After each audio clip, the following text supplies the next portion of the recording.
नमस्कार, डेली 24 भारत देख रहे हैं आप। मैं हूं आपके साथ साहिल धुलिया। बुलेटिन की शुरुआत करेंगे बड़ी खबर के साथ। मुंबई महानगर पालिका यानी कि बीएमसी चुनाव में भारतीय जनता पार्टी और उसके गठबंधन सहयोगियों की महायुति ने शानदार प्रदर्शन करते हुए बहुमत हासिल कर लिया है। तो आपको बता दें कि नतीजों के मुताबिक भाजपा गठबंधन ने कुल 115 सीटों पर बढ़त बना रखी थी, जिससे देश के सबसे बड़े नगर निगम में सत्ता का रास्ता साफ होता हुआ दिखाई दे रहा है। इस पर भाजपा सांसद सुधांशु त्रिवेदी ने प्रेस कॉन्फ्रेंस में कहा कि आप सभी ने देखा कि आज महाराष्ट्र नगर निगम चुनाव में भाजपा और हमारे गठबंधन सहयोगियों के साथ महायुति ने शानदार सफलता हासिल की है। ये दिखाता है कि प्रधानमंत्री मोदी के नेतृत्व में भाजपा और एनडीए के प्रति स्वीकार्यता लगातार बढ़ रही है। आप सभी ने देखा कि आज महाराष्ट्र नगर निगम में भारतीय जनता पार्टी और हमारे गठबंधन सहयोगियों के साथ महायुति ने शानदार सफलता अर्जित की है। यह दर्शाता है कि प्रधानमंत्री श्री नरेंद्र मोदी जी के नेतृत्व में भाजपा और एनडीए के प्रति स्वीकार्यता उत्तरोत्तर बढ़ रही है। मात्र कुछ दिन पूर्व केरल नगर निगम चुनावों में तिरुवनंतपुरम में पहली बार हमने बहुमत पाया था। आज देश के और संभवतः एशिया के सबसे बड़े नगर निगम BMC Brihanmumbai municipal corporation में जो अभूतपूर्व सफलता भाजपा, एनडीए और वहां महायुति को मिली है, उसके लिए हम महाराष्ट्र की जनता का, महाराष्ट्र के मतदाताओं का भारतीय जनता पार्टी की तरफ से धन्यवाद देते हैं। इसके लिए हमारे महाराष्ट्र प्रदेश के कार्यकर्ता, पदाधिकारी, हमारे प्रदेश अध्यक्ष, मुंबई के प्रदेश अध्यक्ष, मुख्यमंत्री श्री देवेंद्र फडणवीस जी और उप मुख्यमंत्री एकनाथ शिंदे जी और उनकी मेहनत का यह शानदार फल है। और प्रधानमंत्री श्री नरेंद्र मोदी जी के नेतृत्व में जो अपार लोकप्रियता भारतीय जनता पार्टी को हासिल हुई है, उसके ये व्यापक विस्तार का एक चरण है।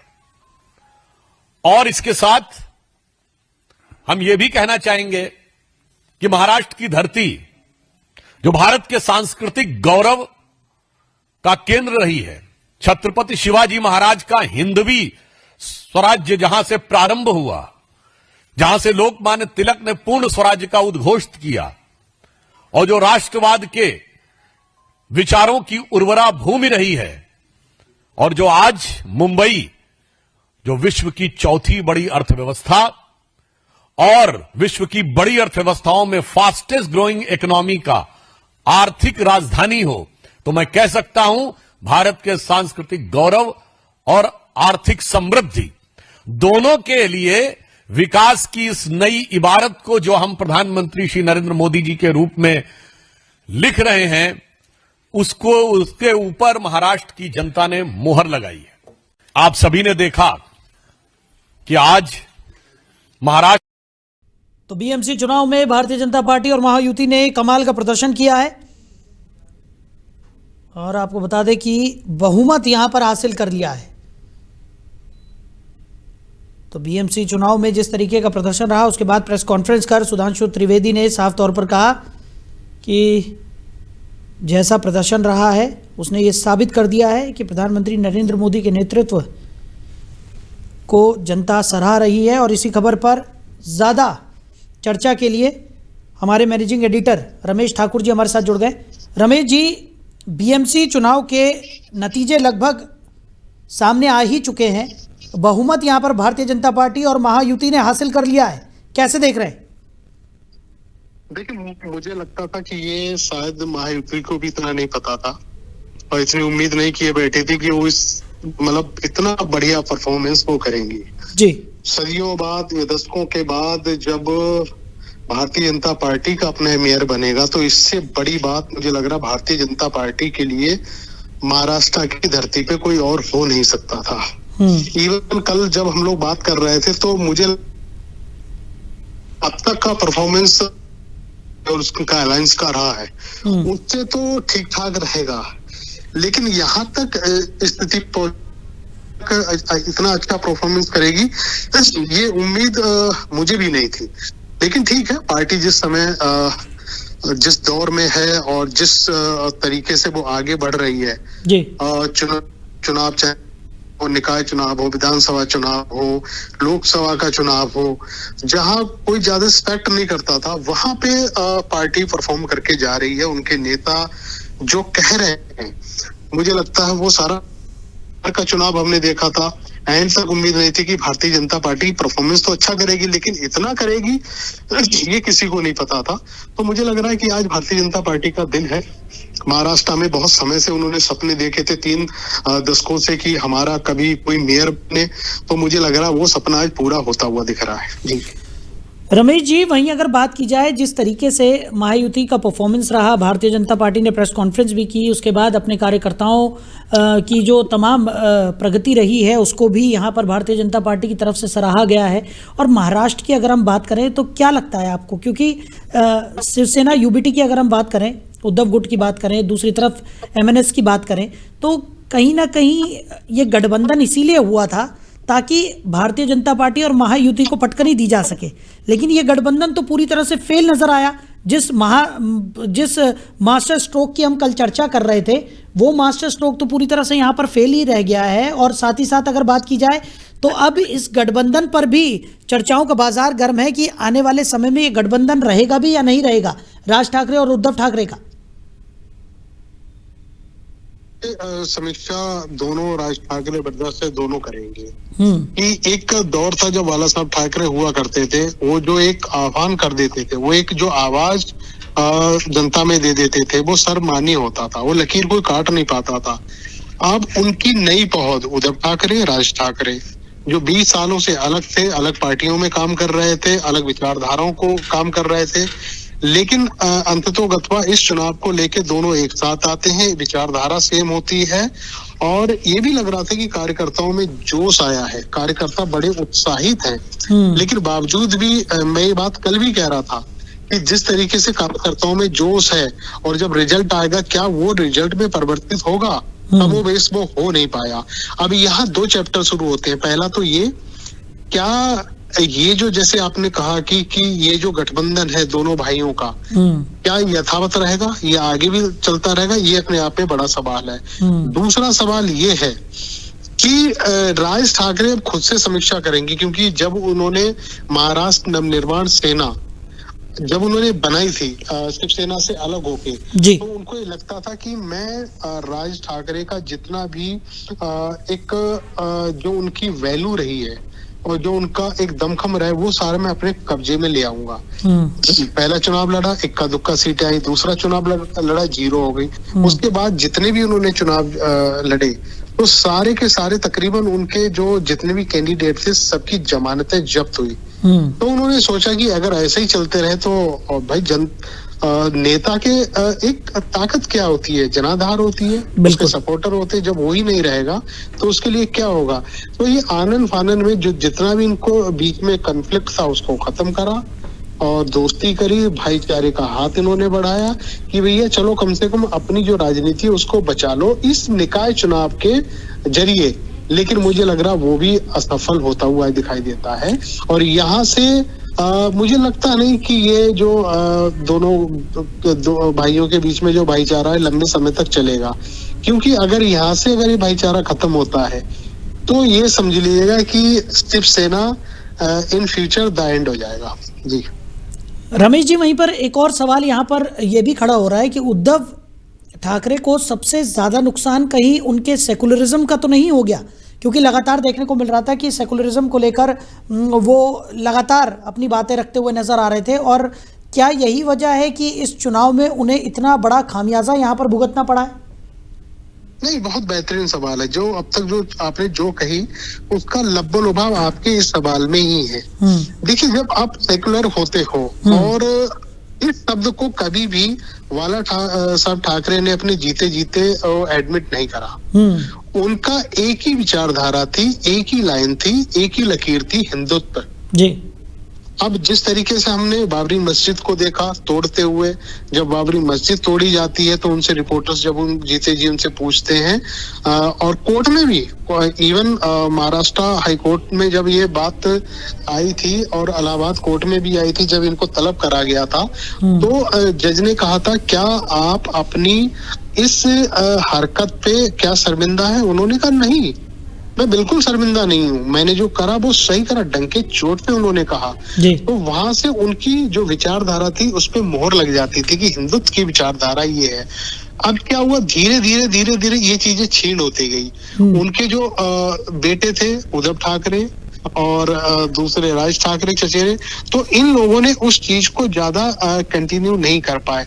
अब ये हिंदुत्व की जो लाइन थी, भारतीय जनता पार्टी ने तुरंत इसको कैप्चर कर लिया, सबको उनकी तरफ चला गया। अब उद्धव ठाकरे को ये लगा कि अब अगर हिंदुत्व की जो हमारा एक लकीर थी वो तो भारतीय जनता पार्टी ने कैच कर लिया, अब हमारे पास क्या बचता? फिर इन्होंने क्या करा, जो बेमेल इनका गठबंधन होता है एनसीपी के साथ में, कांग्रेस के साथ में, भाई कांग्रेस तो हमेशा सेकुलर की गाथा गाती आई है और एनसीपी गाथा आई है, तो इसमें जब शिवसेना उनके साथ में जुड़ती है तो हिंदुत्व जितना इनके साथ में वोटर था वो धीरे धीरे छिटक गया। यही चीज है जब शिंदे को जब ये बात पता चली कि यार ये बहुत अच्छा मौका है, क्यों ना मैं बाला साहब ठाकरे का नाम लेके जो बाला साहब की जो विचारधारा थी उस विचारधारा के साथ में क्यों ना शिवसेना का ही अलग गुट बनाऊं। उन्होंने बना लिया, सपोर्ट भारतीय जनता पार्टी ने बैकडोर पे करी और आज की डेट में विधानसभा में उनसे ज्यादा सीटें एकनाथ शिंदे के पास है। तो मुझे लग रहा आपने बिल्कुल सही कहा, सेकुलरिज्म का जो जैसे इन्होंने एक लकीर खींची तो इनको बहुत ज्यादा नुकसान इनको उठाना पड़ा। बिल्कुल, और कहीं ना कहीं अब उसका खामियाजा यहाँ पर इन्हें भुगतना ही पड़ रहा है, जिस तरीके के नतीजे यहाँ पर निकलकर सामने आए, क्योंकि अब कई दशकों के बाद भारतीय जनता पार्टी का मेयर यहाँ पर होगा, जैसा कि आपने भी जिक्र किया। बहरहाल हमारे साथ जुड़ने के लिए, इस तमाम चर्चा के लिए आपका बहुत शुक्रिया। तो बीएमसी चुनाव में बीजेपी महायुति को बहुमत मिला है, तो वहीं शिवसेना उद्धव गुट और एमएनएस को बहुत बड़ा खामियाजा यहां पर भुगतना पड़ा है। आगे बढ़ते हैं। बीजेपी के राष्ट्रीय अध्यक्ष के चुनाव के लिए पार्टी ने नोटिफिकेशन जारी कर दिया है। नोटिफिकेशन के मुताबिक 19 जनवरी को इसके लिए नामांकन भरा जाएगा। वहीं 20 जनवरी को बीजेपी के नए अध्यक्ष के नाम की घोषणा की जाएगी। अभी नितिन नवीन को पार्टी का कार्यकारी अध्यक्ष बनाया गया है। भाजपा ने साल 2020 में जेपी नड्डा को राष्ट्रीय अध्यक्ष बनाया था। 2024 में उनका कार्यकाल खत्म हुआ, तब से वो एक्सटेंशन पर थे।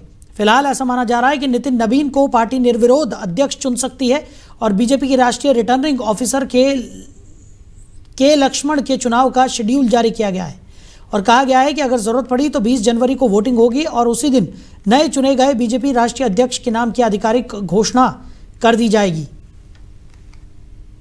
तो बीजेपी को नया राष्ट्रीय अध्यक्ष मिल जाएगा। 19 जनवरी को नामांकन भरा जाएगा और जरूरत पड़ी तो 20 जनवरी को वोटिंग होगी और उसी दिन नए अध्यक्ष की घोषणा भी कर दी जाएगी। तो बड़ी खबर आपको बता रहे हैं। तो 20 जनवरी को भारतीय जनता पार्टी को अपना नया अध्यक्ष यहां पर मिल जाएगा। 20 जनवरी वो तारीख होगी जब भारतीय जनता पार्टी को अपना नया राष्ट्रीय अध्यक्ष मिल जाएगा। खबर पर ज़्यादा चर्चा के लिए हमारे मैनेजिंग एडिटर रमेश जी हमारे साथ लगातार बने हुए हैं। रमेश जी, भारतीय जनता पार्टी के राष्ट्रीय अध्यक्ष की अगर हम बात करें तो 19 जनवरी को नामांकन भरा जाएगा और महज औपचारिकता ही नज़र आ रही है, क्योंकि ऐसा निकलकर सामने आ रहा है कि नितिन नवीन ही निर्विरोध अध्यक्ष चुन लिए जाएंगे। क्या कहेंगे सर? देखिए साहिल, ये खबर हम बहुत पहले ब्रेक कर चुके थे कि जब नितिन नवीन को जब इन्होंने पूर्णकालिक के तौर पे इनकी बात चली थी कि इनको राष्ट्रीय अध्यक्ष बनाया जाएगा, कार्यकारी अध्यक्ष है, तो उस समय ही हम लोगों ने ये खबर बता दी थी कि नहीं, ये भारतीय जनता पार्टी की स्ट्रैटेजी है। वो स्ट्रैटेजी इस बात के लिए गवाही देती है कि प्रधानमंत्री मोदी एक मैसेज देना चाहते हैं पूरी पार्टी को, पूरी जमात को, पूरी नेता नगरी को, और विशेष तौर पे उसमें एक मैसेज और छिपा हुआ है, वो है अपोजिशन पार्टियों के लिए। वो अखिलेश यादव को मैसेज देना चाहते हैं, टीएमसी को देना चाहते हैं, बीएसपी और जितनी भी तमाम पार्टियां पूरे हिंदुस्तान में हैं कि देखिए आपकी तो घर की पार्टी है, आपके यहाँ कोई भी अध्यक्ष बनता है घर का ही बनता है, चाचा मामा फूफा बेटा यही बनता है, लेकिन हमारे यहाँ एक दरी उठाने वाला जिसका कोई नाम नहीं है, किसका कोई जिक्र नहीं है, उसको हम एक बड़े पद पे उनको हम लोग उसको बैठाल देते हैं। तो वो ये इन्होंने मैसेज देने की कोशिश की है। और रही बात बैकडोर में, देखो साहिल आपको पता ही है जी कि सब चीजें कमान किसके हाथ में है, निर्णय कौन लेगा और सारी की सारी स्ट्रेटेजी कौन बनाएगा, ये तो आपको हमें बताने की जरूरत नहीं है। लेकिन ठीक है, ये सारी चीजें पर्दे के पीछे हैं। लेकिन बैकडोर पे जो उजली हमें जो तस्वीर सामने दिखाई देती है वो ये दिखाई देती है कि नितिन नवीन का युग शुरू हो गया। युवा है, 40, 45, 47 साल के हैं, बिहार से आते हैं और बिहार को लेके जब चुनाव होता है तो उस समय प्रधानमंत्री से लेके इनकी टॉप लीडरशिप ने बड़े बड़े वादे करे थे कि हम लोग नालंदा को फिर जीवित करेंगे और सारी इंडस्ट्रियां लगाएंगे और विशेष तौर पे यहाँ के जितने भी नेता हैं उनको हम आदमी बनाएंगे। एक आपको पता होगा जिनका शायद मुझे लगता है वीडियो भी जारी हुआ एक नेता को जो अमित शाह जी ने पूरे रैली में उन्होंने कहा था कि इसको आप जिता दो, मैं बड़ा आदमी बनाऊंगा।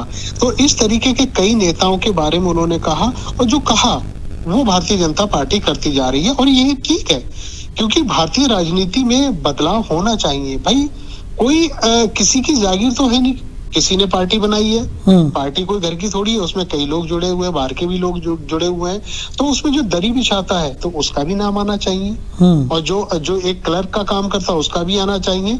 तो मैं इस फैसले को बहुत बेहतरीन कहूंगा। अब आ जाता हूँ आपके मूल सवाल पे, जो आप डेट बता रहे हो, इस तारीख को जो मुकर्रर इन्होंने भारतीय जनता पार्टी ने करा, ये बात मैं पहले भी कह चुका था, ये कुछ दिन का ड्रामा है। फुल फ्लेश नितिन नवीन को एक चाबी दे देंगे और पूरी तरीके से जब प्रस्तावक ही प्रधानमंत्री खुद बन रहे हैं तो उसके बाद में फिर क्या रह जाता, औपचारिकता ही रह जाती है। बिल्कुल, प्रधानमंत्री जिस नेता के लिए अगर प्रस्तावक बन रहा है तो भैया कौन खड़ा हो जाएगा आके, बिल्कुल, और क्या ही कोई फिर उसमें करेगा आके। तो मुझे लग रहा है कि भारतीय जनता पार्टी की सोची समझी ये रणनीति थी। बीच में हम लोगों ने कई अपने ऑफिस में कई सारे नेताओं के पॉडकास्ट हमने किया, सबसे मैं ये पूछा, गला रौंद गया, भैया क्या चल रहा है क्या नहीं चल रहा, किसी के पास कोई जानकारी नहीं थी। लेकिन हाँ, ये संभावना जताई जा रही थी जो मोदी जी और शाह जी किसी के लिए फैसला जब ले लेते हैं तो फैसला अटल होता है, वो होना भी चाहिए। जी चलिए रमेश जी, हमारे साथ जुड़ने के लिए, इन तमाम चर्चाओं के लिए आपका बहुत शुक्रिया। तो 20 जनवरी को भारतीय जनता पार्टी को अपना नया राष्ट्रीय अध्यक्ष मिल जाएगा। 19 जनवरी को नामांकन किया जाएगा और 20 जनवरी को नए अध्यक्ष की घोषणा भी कर दी जाएगी। बड़ी खबर आपको बता रहे हैं। उधर प्रधानमंत्री नरेंद्र मोदी ने भारत मंडपम में राष्ट्रीय स्टार्टअप दिवस और स्टार्टअप इंडिया के 10 साल पूरे होने के मौके पर एक कार्यक्रम में प्रदर्शनी का जायजा लिया और साथ ही कार्यक्रम को संबोधित भी किया। पीएम मोदी ने कहा कि सबसे अहम बात यह है कि भारत के युवा असली समस्याओं को हल करने पर ध्यान दे रहे हैं। मैं उन सभी युवा इनोवेटर्स की बहुत सराहना करता हूं जिन्होंने नए सपने देखने की हिम्मत की है। स्टार्टअप इंडिया कैंपेन को 16 जनवरी 2016 को प्रधानमंत्री ने लॉन्च किया था, जिसका मकसद इनोवेशन, एंटरप्रेन्योरशिप को बढ़ावा देना और इन्वेस्टमेंट से होने वाली ग्रोथ को सक्षम बनाना है। पिछले एक दशक में देश भर में 2 लाख से ज्यादा स्टार्टअप्स को मान्यता मिली है। सबसे अहम बात यह है कि भारत के युवाओं का फोकस रियल प्रॉब्लम सॉल्व करने पर है। हमारे वो यंग इनोवेटर्स जिन्होंने नए सपने देखने का साहस दिखाया, मैं उन सभी की बहुत बहुत सराहना करता हूं। साथियों, आज हम स्टार्टअप इंडिया के 10 साल पूरे होने का माइलस्टोन सेलिब्रेट कर रहे हैं। 10 साल की ये जर्नी सिर्फ एक सरकारी स्कीम की सक्सेस स्टोरी नहीं है, ये आप जैसे हजारों लाखों सपनों की जर्नी है। ये कितनी ही कल्पनाओं के साकार होने की यात्रा है। सबसे अहम बात यह है उधर केंद्र सरकार मनरेगा के बाद अब यूपीए सरकार के समय बने दो अहम कानूनों शिक्षा का अधिकार कानून आरटीई और राष्ट्रीय खाद्य सुरक्षा कानून में सुधार की तैयारी कर रही है। सरकार का उद्देश्य है कि इन योजनाओं का लाभ वास्तविक और पात्र लाभार्थियों तक पूरी तरह पहुंचे, साथ ही सभी लाभार्थियों का 100% पंजीकरण सुनिश्चित किया जाए। सूत्रों के अनुसार सरकार पहले इन कानूनों में नियमों और प्रशासनिक आदेशों के माध्यम से सुधार करने की कोशिश करेगी। अगर इससे अपेक्षित परिणाम नहीं मिले तो संसद में संशोधन विधेयक बिल लाने पर भी विचार किया जा सकता है। इसके साथ ही सरकार लोगों को आवास का अधिकार देने के लिए इसे कानूनी अधिकार बनाने की संभावना भी तलाश रही है। प्रधानमंत्री नरेंद्र मोदी का स्पष्ट निर्देश है कि सभी योजनाओं में 100% लाभार्थी पंजीकरण हो और योजनाओं का लाभ समय पर पारदर्शी और सही तरीके से दिया जाए। उधर नई दिल्ली में आयोजित 18वें भारत जापान रणनीतिक संवाद के दौरान विदेश मंत्री एस जयशंकर ने जापान के विदेश मंत्री तोशिमित्सु मोतेगी का हार्दिक स्वागत किया। अपने शुरुआती संबोधन में एस जयशंकर ने कहा कि भारत अंतर्राष्ट्रीय मंचों पर जापान के साथ मिलकर काम करने का सर्वोच्च प्राथमिकता दे रहा है। उन्होंने कहा कि भारत और जापान दोनों ही प्रमुख लोकतंत्र और विश्व की बड़ी अर्थव्यवस्थाएं हैं, जिन पर वैश्विक व्यवस्था को आकार देने की जिम्मेदारी और कर्तव्य है। मौजूदा अनिश्चित वैश्विक परिस्थितियों में साझा रणनीतिक लक्ष्यों की दिशा में मिलकर काम करना और भी आवश्यक हो गया है। उन्होंने आर्थिक सुरक्षा को विशेष रूप से महत्वपूर्ण बताते हुए कहा कि अपनी अर्थव्यवस्थाओं को जोखिम से कैसे सुरक्षित रखा जाए और वैश्विक अर्थव्यवस्था को स्थिर कैसे बनाए रखा जाए, ये आज की बड़ी चुनौती है। वहीं उत्तर प्रदेश के मुख्यमंत्री योगी आदित्यनाथ ने गोरखपुर में आयोजित पूर्वी क्षेत्र अंतर विश्वविद्यालय महिला बास्केटबॉल प्रतियोगिता का उद्घाटन किया और खेलों को बढ़ावा देने पर जोर देते हुए सभी विश्वविद्यालयों और महाविद्यालयों से अपील की कि वो किसी न किसी एक खेल को गोद लें और उससे जुड़ी प्रतिभाओं को निखारने का कार्य करें। उन्होंने कहा कि खेलों के माध्यम से स्वस्थ प्रतिस्पर्धा, अनुशासन और खेल भावना को मजबूत किया जा सकता है। उन्होंने कहा कि खेल गतिविधियों को बढ़ाने से युवा नशे और सामाजिक विकृतियों से दूर रहेंगे। जब युवा खेलेगा तो खिलेगा भी और यही युवा 2047 तक विकसित भारत के संकल्प को साकार करने में अहम भूमिका निभाएगा। सीएम योगी ने कहा कि खेलों के जरिए विकसित भारत बनाने के अभियान में उत्तर प्रदेश ने उल्लेखनीय प्रयास किए हैं। प्रदेश की पहली स्पोर्ट्स यूनिवर्सिटी मेरठ में स्थापित की जा चुकी है। उन्होंने बताया कि मेरठ में हर प्रकार के खेल उपकरण बनाए जा रहे हैं, जिन्हें सरकार ने one district one product ODOP योजना में भी शामिल किया है। इससे न केवल खेलों को बढ़ावा मिल रहा है बल्कि स्थानीय रोजगार को भी मजबूती मिल रही है। उधर कांग्रेस सांसद और लोकसभा नेता प्रतिपक्ष राहुल गांधी 17 जनवरी को इंदौर आने की तैयारी में हैं। इस दौरान वो शहर के भागीरथपुरा इलाके में दूषित पानी से प्रभावित परिवारों से मुलाकात कर हालातों का जायजा लेंगे और साथ ही लोगों से सीधे संवाद कर उनकी समस्याएं सुनेंगे और जमीनी स्थिति की जानकारी भी लेंगे। हालांकि इंदौर में कांग्रेस नेताओं और नगरीय जनप्रतिनिधियों के साथ प्रस्तावित बैठक को जिला प्रशासन की ओर से अनुमति नहीं दी गई है।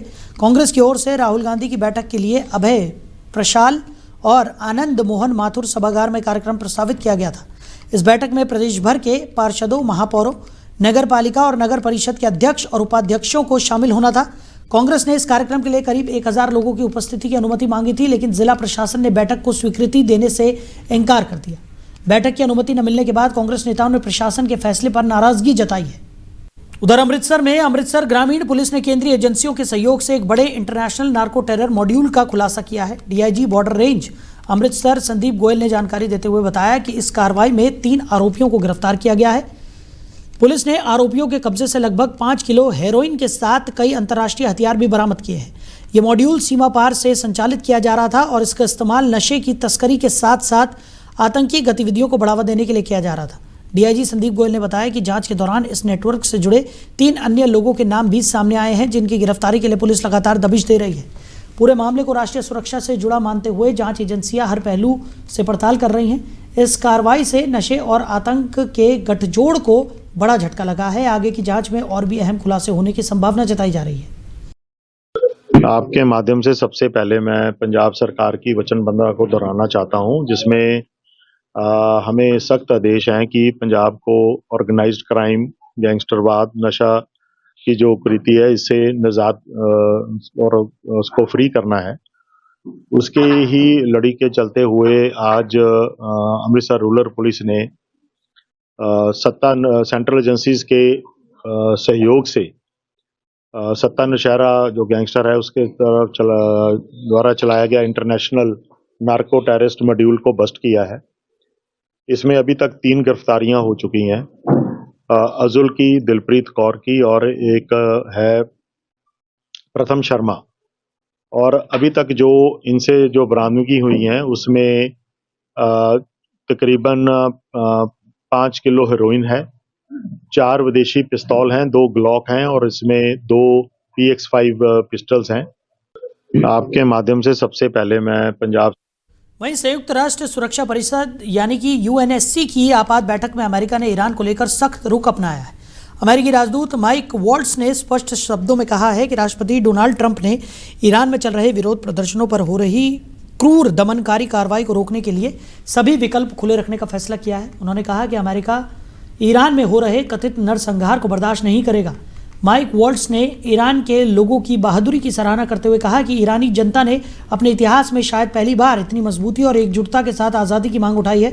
उन्होंने 2 टूक शब्दों में कहा कि राष्ट्रपति ट्रंप बातें करने वाले नहीं बल्कि एक्शन लेने वाले नेता हैं और साथ ही ईरान के नेतृत्व को चेतावनी दी कि अगर अत्याचार नहीं रोके गए तो अमेरिका कठोर कदम उठा सकता है। वहीं 15 सदस्यीय सुरक्षा परिषद की इस बैठक में ईरान के उपराजदूत ने अमेरिका के आरोपों का जवाब दिया। उन्होंने कहा कि ईरान किसी भी तरह का टकराव नहीं चाहता, लेकिन अगर अमेरिका की ओर से कोई आक्रामक कार्रवाई की गई तो ईरान उसका करारा जवाब देगा। इस बयानबाजी के बाद अंतर्राष्ट्रीय स्तर पर तनाव बढ़ने की आशंका जताई जा रही है और दुनिया की नजरें अमेरिका ईरान संबंधों पर टिकी हुई है। उधर अमेरिकी राष्ट्रपति डोनाल्ड ट्रंप ने गुरुवार को व्हाइट हाउस में वेनेजुएला की प्रमुख विपक्षी नेता मारिया कोरिना मचाडो से मुलाकात की। वेनेजुएला के राष्ट्रपति निकोलस मादुरो को अगवा किए जाने की घटना के बाद यह ट्रंप की किसी भी वेनेजुएलाई नेता के साथ पहली आमने सामने की मुलाकात मानी जा रही है। इस मुलाकात को वेनेजुएला की राजनीति के लिहाज से अहम माना जा रहा है। बैठक के बाद मारिया मचाडो ने कहा कि उन्होंने राष्ट्रपति ट्रंप को नोबेल शांति पुरस्कार का एक मेडल भेंट किया है। उन्होंने इसे वेनेजुएला के नागरिकों के लिए एक ऐतिहासिक दिन बताया। मचाडो ने कहा कि ये मुलाकात देश में लोकतंत्र की बहाली की दिशा में एक महत्वपूर्ण कदम है। हालांकि बैठक के बाद मचाडो ने इससे अधिक कोई जानकारी साझा नहीं की। वहीं व्हाइट हाउस की ओर से भी ये स्पष्ट नहीं किया गया है कि राष्ट्रपति ट्रंप ने वो मेडल स्वीकार किया या फिर नहीं। तो फिलहाल इस बुलेटिन में मेरे साथ इतना ही। आप बने रहिए। नमस्कार।